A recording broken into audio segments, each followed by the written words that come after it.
Lower circuit लगा था उस दिन 13% निफ्टी गिरा था, 7,500 7,600 पर निफ्टी आया भी था। क्या कुछ फ्लैशबैक में आप देखते हैं, क्या कुछ पिछले इतने फॉल से आप इस फॉल को कोरिलेट करके कहना चाहेंगे? हाँ देखिए अनिल जी, तो क्या है ना, जब अपने फॉल के अंदर रहते हैं तो बहुत नर्वस लगता है कि ये कैसे बला टलेगी, ये तो ना एकदम अजीब हो गया। जब बाद में देखेंगे उसको 1 साल लगेंगे, वो बाइंग अपॉर्चुनिटी था, अपने खरीदे नहीं।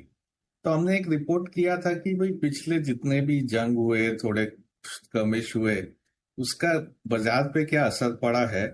तो सबसे ज्यादा फर्क आया था जब अमेरिका में वो है ना युद्ध हुआ था, तो उस टाइम पे 16-17% मार्केट गिरा था सितंबर में, और एवरेज में 9% मार्केट गिरता है। और 30 दिन के बाद करीब है ना मार्केट मॉडलेस एवरेज में रिकवर हो जाता है। तो एक तरह से वो पूरा लेसन वही है कि जब युद्ध होता है तो थोड़े दिन बाद एक बाइंग अपॉर्चुनिटी बन जाती है, मार्केट एंटिसिपेट करने लगता है कि कब ये युद्ध खत्म होएगा, और उसके बाद में मार्केट में रिबाउंड भी जोर से आता है। तो अभी नर्वसनेस है, पर अभी यदि है ना कोई के पास पैसा है तो थोड़ा थोड़ा डिप्लॉय करना चालू करना चाहिए। बिल्कुल ठीक बात है, आप कहने कि नर्वसनेस रहती है ये, और रिकवरी भी बाद में आती है। लेकिन क्या वाकई में ये एक पता लगाना संभव है कि कोई ऐसा संकेत, चाहे वो युद्ध की वजह से गिरावट हो या किसी और वजह से, कि किस लेवल पर ये एक थोड़ा संकेत मिले कि हाँ अब बॉटम बन गया है, अब रिस्क काफी कम बची है, अब पैसा लगा लेना सेफ है?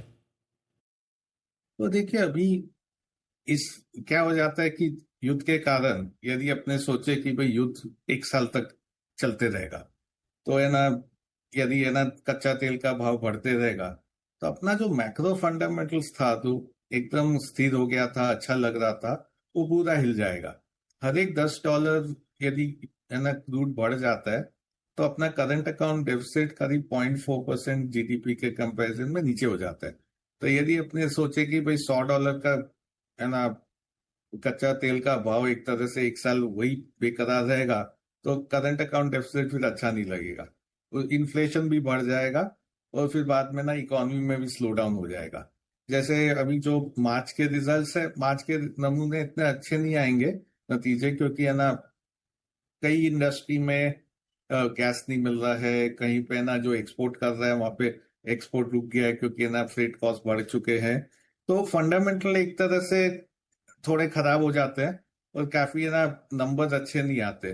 मार्केट एक समय पे एंटिसिपेट करने लगता है कि ये क्वार्टर तो फंडामेंटल खराब है, पर अब युद्ध समाप्त हो गया तो 2 क्वार्टर बाद फंडामेंटल अच्छा हो जाएगा, तो उसको फिर एंटिसिपेट करने लगता है।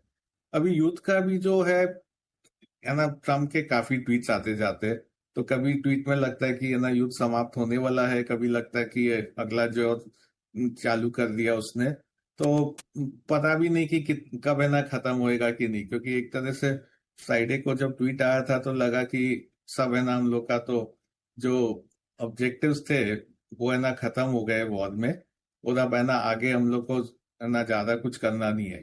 पर अभी जो उसका ट्वीट कल आया उसमें तो लग रहा है कि अभी पावर प्लांट को भी बॉम्ब करना है। अच्छा, अभी तक तो सर ऐसा हुआ है 2 बार कच्चा तेल $120 के आसपास पहुंचा है, वहां से थोड़ा ठंडा हुआ है।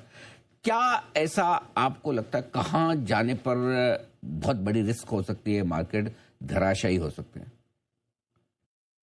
हाँ तो देखिए यदि कच्चा तेल $150 हो गया तो नर्वसनेस तो आ ही जाएगा, और ना 150 यदि रहा है और 6 महीना भी रह गया तो अपना जो करंट अकाउंट डेफिसिट है उस पर काफी है ना प्रेशर पड़ता है, और करेंसी देख ही रहे हैं इसके लिए ना रूपी डेप्रिशिएट हो रहा है, तो उसके कारण काफी फंडामेंटल्स हिल जाते हैं।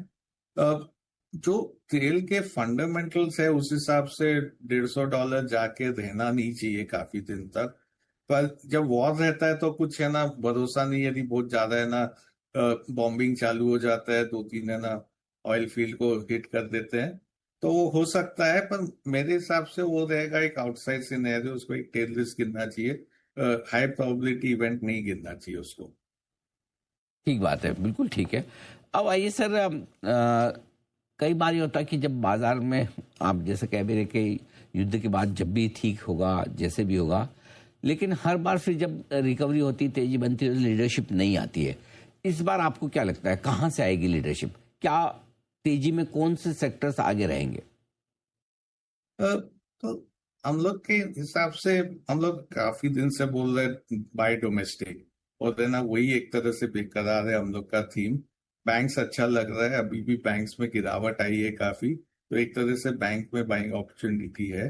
दूसरा सेक्टर जो अच्छा कर सकता है वो फार्मास्यूटिकल, क्योंकि एक तरह से फार्मास्यूटिकल युद्ध से इतना इम्पैक्टेड नहीं है, वहाँ ग्रोथ काफी मजबूत है।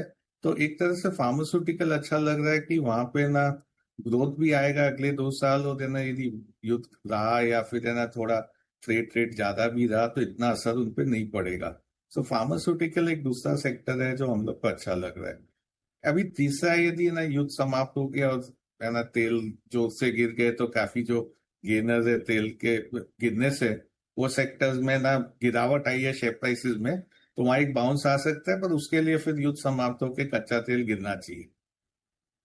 ठीक बात है। तो ये कच्चे तेल की बढ़ने की वजह से जहां स्टॉक्स में गिरावट आई वो रिकवर हो सकता है, कंजम्पशन से जुड़े स्टॉक्स रिकवर हो सकते हैं, फार्मा मजबूत रह सकते हैं। ये एक अच्छी बात आपने कही भी। अब आइए सर, थोड़ी सी राय अगर आप दे पाए, सोने चांदी पर भी लेना चाहता हूँ। आमतौर पर युद्ध के समय ये बड़ी तेजी से बढ़ते हैं, इस बार उल्टा क्यों?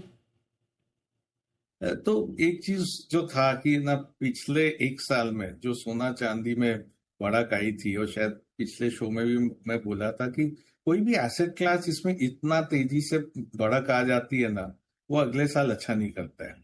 और ये एक तरह से ना बेस्ट एनवायरनमेंट रहा है गोल्ड सिल्वर के लिए, क्योंकि युद्ध में तो हरदम बढ़ता है, पर इस बार युद्ध में भी गोल्ड और सिल्वर गिर रहा है, क्योंकि इसमें बहुत पैसा बन गया लोग का, बहुत जोर से बढ़त आ गई थी, और काफी ना स्पेकुलेशन एक तरह से इक्विटी से शिफ्ट हो गया था, तो माइंड हो रहा है। और दूसरा, यदि फंडामेंटल तौर से देखे तो दो चीज है कि एक तो है ना डॉलर अप्रिशिएट हो रहा है, और दूसरा गल्फ कंट्रीज में से शायद है ना उनका फाइनेंसिस पे स्क्वीज आएगा, तो वहां से गोल्ड सिल्वर की सेलिंग आएगी। और एक तरह से मेरा तो अनुमान है कि इतना बढ़ गया था शेयर प्राइसेस, गोल्ड का भाव और सिल्वर का भाव, उसके कारण वो अनवाइंडिंग होके है ना नॉर्मलाइज हो रहा है रिटर्न।